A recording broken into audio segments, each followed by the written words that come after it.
بسم اللہ الرحمن الرحیم الحمد للہ رب العالمین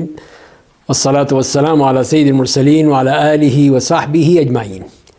آج ہم نداء ربانی میں تیسری ندا کی طرف آئیں گے اور اس پر بات کریں گے۔ اعوذ باللہ من الشیطان الرجیم، یا ایہا الذین آمنوا کلوا من طیبات ما رزقناکم واشکروا للہ ان کنتم ایاہ تعبدون۔ یہ آیت بھی سورہ بقرہ کی ہے، جیسے کہ ہم پچھلی دو آیات میں پڑھ چکے ہیں۔ آیت نمبر 172 ہے، اور اس میں اللہ تعالیٰ نے جیسے کہ ہم بات کرتے چلے آ رہے ہیں ایمان ہی کی نسبت سے لوگوں کو مخاطب کیا ہے، اس لیے کہ وہی فائدہ اٹھائیں گے، اوامر کا نواہی سے بچنے کا انہی کے ذمے ہے، تو لہذا انہی کو ہی بار بار یاد کیا جا رہا ہے، انہی سے کہا جا رہا ہے کہ وہ اس معاملے میں اپنی تیاری کر لیں۔ تو لہذا ان کے جو پہلا حکم دیا گیا کہ کلو من طیبات ما رزقناکم، تو جو پاکیزہ ہم نے تمہیں رزق دیا ہے اس میں سے کھاؤ، اور دوسری بات فرمائی واشکروا للہ، اللہ تعالیٰ کا شکر ادا کرو، ان کنتم ایاہ تعبدون، اگر تم واقعی اسی کی عبادت کرتے ہو تو پھر تمہیں یہی کرنا چاہیے کہ پاکیزہ روزی میں سے کھاؤ اور اللہ کا شکر ادا کرو۔ تو لہذا اس سے معلوم یہ ہوا کہ ان دو باتوں کا حکم دیا گیا ہے۔ ایک تو یہ ہے کہ جو بھی ہماری کمائی ہو وہ بالکل پاک ہو، بالکل ہی پاکیزہ ہو، اس میں کسی قسم کی ملاوٹ، کسی قسم کی خرابی، کسی قسم کا حرام، کسی قسم کے مشابہات، کوئی مشتبہ چیز اس سے بالکل پاک ہو، تو وہی چیز جو ہے وہ پھر اللہ تعالیٰ کے ہاں قبول ہوگی، اور اسی کی وجہ سے ہماری دعائیں بھی قبول ہوں گی، ہماری عبادات بھی قبول ہوں گی، اگر ہماری یہ روزی بالکل پاک ہوگی۔ تو لہذا جب اللہ تعالیٰ نے اسی کا ہمیں حکم دیا ہے اور اسی کے بارے میں ہم سے کہا گیا ہے، تو ہمیں پھر اس کا اہتمام کرنا ہے کہ ہم اپنی روزی کو پاک کر لیں۔ اسی لیے جسے کہ حدیث میں آتا ہے کہ نبی کریم صلی اللہ علیہ وسلم نے فرمایا ہے کہ ایک شخص جو کہ سفر سے آتا ہے، پراگندہ حال ہے اور بری حالت ہے اس کی، اور وہ پھر دعا کرتا ہے کہ یا ربی یا رب، اور معاملہ کیا ہے کہ کھانا بھی حرام کا، پینا بھی حرام کا، پرورش بھی حرام پہ ہوئی، تو اس کی دعا کیسے قبول ہوگی؟ تو اسی لیے اللہ تعالیٰ کیسے دعا قبول کر لیں گے ایسے شخص کی جو کہ کھانا پینا سب حرام کا، سب اس نے دوسری غلط جگہوں سے لیا، غلط جگہوں سے کمائی کی، حلال نہیں کھایا، حلال نہیں جمع کیا، تو پھر تو اس کی تو ہر چیز رد ہو گئی، دعائیں بھی رد ہو گئیں۔ اسی سے بڑھ کر انسان کی بدقسمتی کیا ہوگی کہ اس کی جو دعائیں ہیں وہ بھی قبول نہیں ہو رہی، جو اس کی عبادتیں ہیں وہ بھی قبول نہیں ہو رہی، اس کی اسی کمائی کی وجہ سے۔ اور دوسری بات جو فرمائی کہ واشکروا لہ، اس کی شکر ادا کرو۔ تو جب شکر ادا کرنے کا حکم دیا گیا ہے تو شکر کہتے اسی بات کے ہیں کہ وہ پھر اللہ تعالیٰ کا احسان ماننا کہ اللہ تیرا بہت بڑا احسان ہے کہ تو نے مجھے زندگی دی ہے، صحت دی ہے، اسلام دیا ہے، کھانے پینے کو دیا ہے،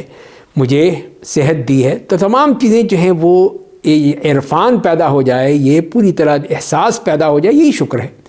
اسی کو ہی شکر کہتے ہیں۔ تو انسان جو ہے پھر وہ شکر ادا کرتا ہے، اور اسی میں پھر جو شکر کے ارکان ہیں اس میں پہلی بات یہی ہے کہ نعمت کا اقرار، کہ یہ نعمت جو ہے اللہ کی طرف سے ہے، کسی اور سے نہیں ہے۔ ہم لوگوں کی طرف منسوب کر دیتے ہیں کہ یہ ان کی وجہ سے، اگر یہ نہ ہوتے تو میں یہ چیز نہ ملتی، تو یہ غلط ہے۔ اللہ کی طرف منسوب کرنا چاہیے کہ جو بھی نعمت ہے وہ میرے اللہ کی طرف سے ہے، پھر جو کسی نے اور آپ کی مدد کی ہے ٹھیک ہے، اس کے بعد اس کا نام آئے گا، لیکن یہ ہے کہ ہم اللہ کو بھول جائیں اور اللہ کی مخلوق کا ہی شکریہ ادا کرتے رہیں، تو یہ اچھی بات نہیں ہے، یہ مناسب چیز نہیں ہے۔ تو پہلے اس منعم حقیقی کا شکر ادا کرنا یہ ہمارا اصل فرض ہے۔ نمبر 2 یہ ہے کہ وہ منعم حقیقی ہوا وہ اللہ ہے، اللہ تعالیٰ ہی جو ہے، اسی کی طرح انعام ہے، اسی کی طرف سے یہ تمام رزق ہے، اسی کی طرف سے یہ تمام نعمتیں ہیں، تو پھر ہم کسی اور کی طرف کیسے جا سکتے ہیں، کسی اور سے کیسے اس کی منسوب کر سکتے ہیں؟ تو لہذا پھر منعم حقیقی وہ اللہ تعالیٰ ہی کی ذات باری تعالیٰ ہے۔ اور تیسری بات یہ ہے کہ پھر ان نعمتوں کو انہی چیزوں میں ہی خرچ کرنا چاہیے جو وہ پسند کرتا ہے، جو اللہ پسند کرتا ہے، انہی کی طرف ہمیں ان کو خرچ کرنا ہے کہ جو بھی طیبات ہم استعمال کر رہے ہیں وہ انہی صحت کے لیے، اس قوت کے لیے، اس طاقت کے لیے جو ان کاموں میں صرف ہوگی جو میرے رب کو پسند ہیں۔ تو یہی شکر کا ہی تقاضا یہی ہے۔ یہ نہیں ہے کہ ہم نعمتیں تو اس کی لے لیں اور نافرمانیاں کرتے پھریں، مانتے ہیں شیطان کی، تو پھر بات کیسے بنے گی؟ تو اسی لیے ضروری ہے کہ ہم وہی کام کریں جس سے ہمارا رب خوش ہوتا ہے، اور پھر وہ ہمیں دیتا بھی ہے، اور اس نے کہا بھی ہے لئن شکرتم لازیدنکم، اگر تم شکر ادا کرو گے تو اور دوں گا میں۔ یہ اللہ کا وعدہ ہے کہ اور دوں گا۔ اصل چیز شکر ہے، ہم شکر نہیں کرتے ہیں، ناشکرے بن جاتے ہیں۔ اور وَلَئِن كَفَرْتُمْ فَإِنَّ عَذَابِي لَشَدِيدٌ، اگر تم نے ناشکری کی تو دیکھو میرا عذاب بہت سخت ہے۔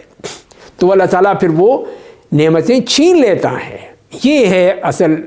آزمائش، کہ اگر آدمی جو شکر ادا نہیں کرتا ہے، دوسروں کے باتیں کرتا رہتا ہے کہ یہ فلاں نے دیا تھا، مجھے فلاں سے لیا تھا، فلاں سے حاصل کر لیا میں نے، یہ وہاں سے مل گیا،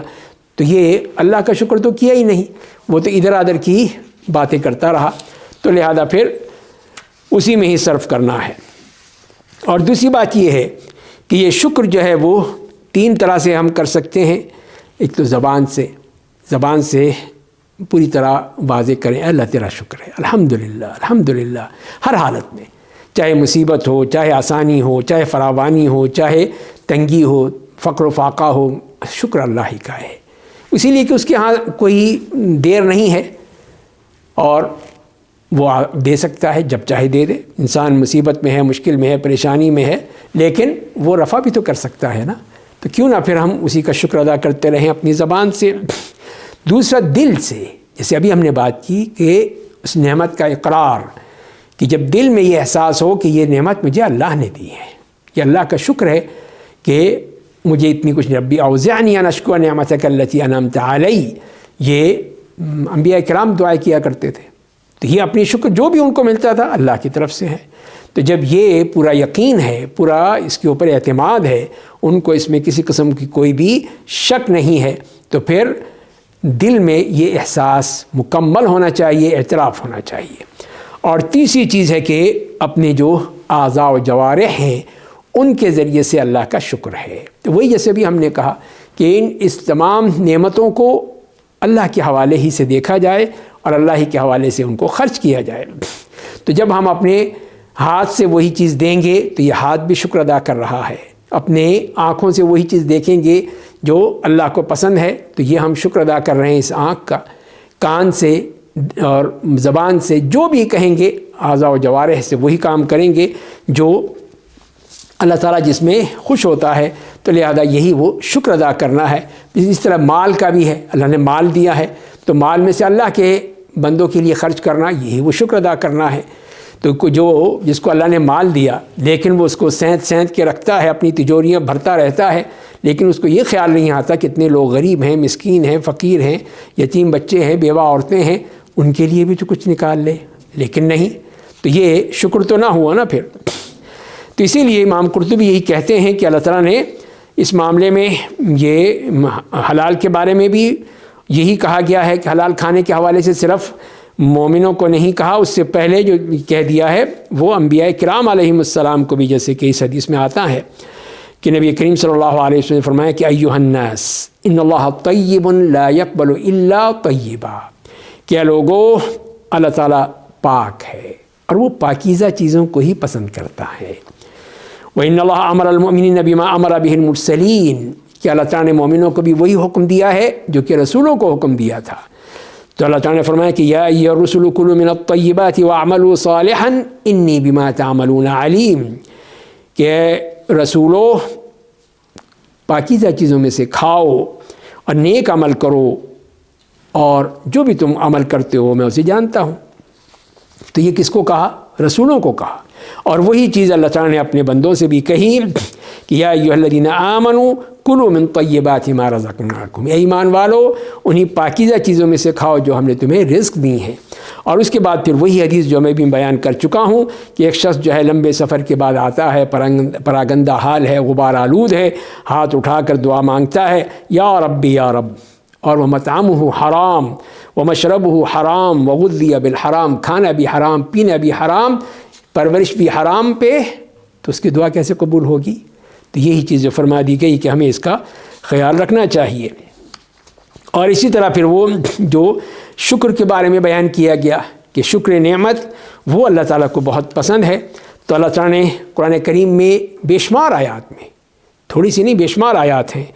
جس میں اللہ تعالیٰ نے اسی شکر کے بارے میں کہا ہے كَذَلِكَ يُبَيِّنُ اللَّهُ لَكُمْ آيَاتِهِ لَعَلَّكُمْ تَشْكُرُونَ۔ اسی طرح اللہ تعالیٰ اپنی نشانیاں تم سے بیان کرتا ہے تاکہ تم شکر ادا کرو۔ وَجَعَلَ لَكُمُ السَّمْعَ وَالْأَبْصَارَ وَالْأَفْئِدَةَ لَعَلَّكُمْ تَشْكُرُونَ، کہ اس نے تمہارے لیے سماعت بنائی، بصارت بنائی، دل بنایا تاکہ تم اس کا شکر ادا کرو۔ وَأَيَّدَكُمْ بِنَصْرِهِ وَرَزَقَكُم مِّنَ الطَّيِّبَاتِ لَعَلَّكُمْ تَشْكُرُونَ، اور اس نے تمہاری تائید کی، تمہاری نصرت کر کے، مدد کر کے، اور تمہیں پاکیزہ رزق دیا تمہیں تاکہ تم شکر ادا کرو۔ كَذَلِكَ سَخَّرْنَاهَا لَكُمْ لَعَلَّكُمْ تَشْكُرُونَ، تو ان حیوانات، جانوروں کے بارے میں بیان کیا کہ جن کو اللہ نے ہمارے لیے مسخر کر دیا ہے، کہ میں نے مسخر دیے تمہارے لیے تاکہ تم شکر ادا کرو۔ اور اس طرح بے شمار آیات ہیں جس میں اسی چیز کا ذکر کیا ہے، اور یہ بھی بتایا کہ یہ انبیاء کرام علیہم السلام کا طریقہ تھا شکر کا۔ ان ابراہیم کان امۃ قانتا للہ حنیفا ولم یک من المشرکین شاکرا لانعمہ اجتباہ وہداہ الی صراط مستقیم، کہ ابراہیم علیہ السلام پوری ایک امت تھے اور اللہ کی عبادت کرنے والے، سب سے کٹ کر اللہ کے ہو جانے والے اور مشرکوں میں سے نہیں تھے، اس کی نعمتوں کا شکر ادا کرنے والے تھے۔ اللہ تعالیٰ نے ان کو پسند فرما لیا اور صراط مستقیم کی ہدایت دے دی۔ اسی طرح پھر ہم دوسری آیت میں دیکھتے ہیں، قرآن کریم کی مختلف آیات ہیں جس میں شکر کے بارے میں فرمایا گیا ہے، اور نبی کریم صلی اللہ علیہ وسلم نے بھی جو صحابہ کرام معاذ ابن جبل رضی اللہ تعالیٰ عنہ کو کہا تھا کہ یا معاذ، اے معاذ میں تجھ سے محبت کرتا ہوں، دیکھو ہر نماز کے بعد یہ چیز کبھی نہ چھوڑنا کہ یہ کہو اللہم اعنی علی ذکرک و شکرک و حسن عبادتک، یہی کہا کہ تم یہ دعا کرتے رہنا کہ اللہ تو میری مدد کر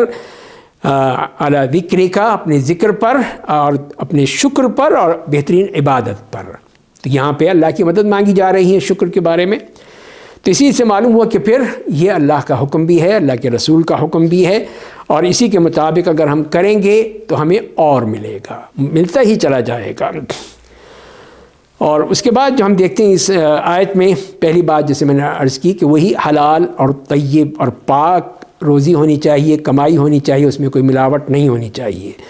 دوسری بات کہ اس میں شکر ہونا چاہیے ان تمام طیبات پہ، ان تمام نعمتوں پہ۔ اور پھر ہمیں اس تیسری بات یہ ہے کہ اللہ تعالیٰ نے ہمارے لیے جو طیبات ہیں وہ حلال کر دیے گئے ہیں، اور جو خبائث ہیں وہ حرام کر دیے گئے ہیں، تو اسی لیے پھر ہمیں اسی بات کا خیال رکھنا چاہیے کہ ہم حلال طیب وہ ہم استعمال کریں، وہ کھائیں، تو وہی ہمارے لیے بہتر ہوگا،